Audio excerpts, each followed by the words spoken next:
Manasseh was 12 years old when he became king and reigned 55 years in Jerusalem.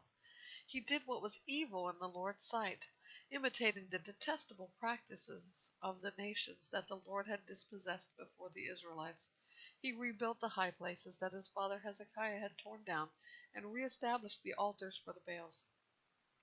He made Asherah poles, and he worshipped the whole heavenly host and served them.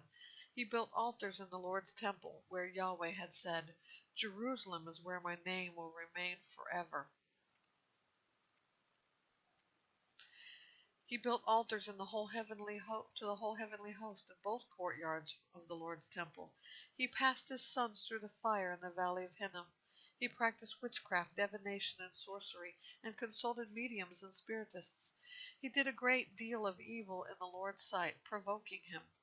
Manasseh set up a carved image of the idol he had made in God's temple, about which God had said to David and his son Solomon, "I will establish my name forever in this temple and in Jerusalem, which I have chosen out of all the tribes of Israel.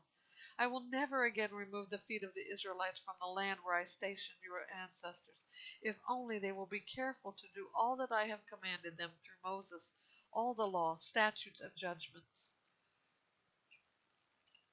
So Manasseh caused Judah and the inhabitants of Jerusalem to stray, so that they did worse evil than the nations the Lord had destroyed before the Israelites. The Lord spoke to Manasseh and his people, but they didn't listen.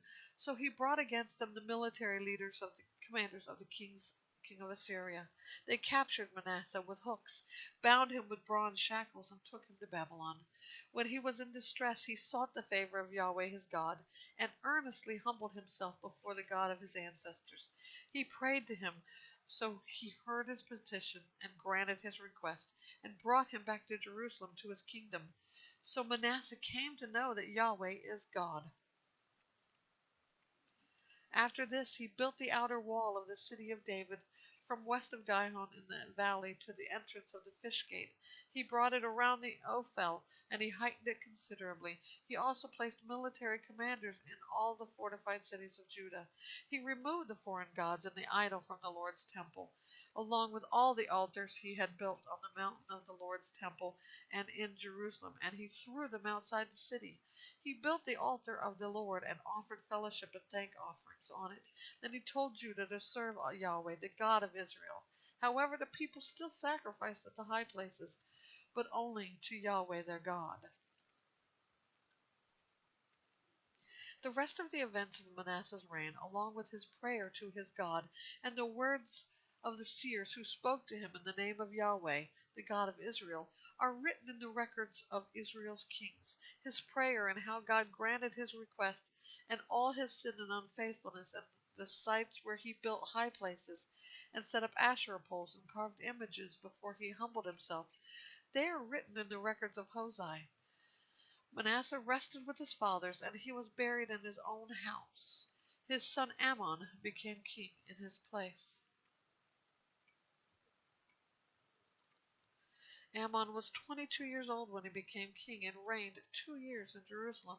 He did what was evil in the Lord's sight, just as his father Manasseh had done. Ammon sacrificed all the carved images that his father Manasseh had made, and he served them. But he did not humble himself before the Lord like his father Manasseh humbled himself. Instead, Ammon increased his guilt, so his servants conspired against him and put him to death in his own house. Then the common people executed all those who conspired against King Ammon, and made his son Josiah king in his place.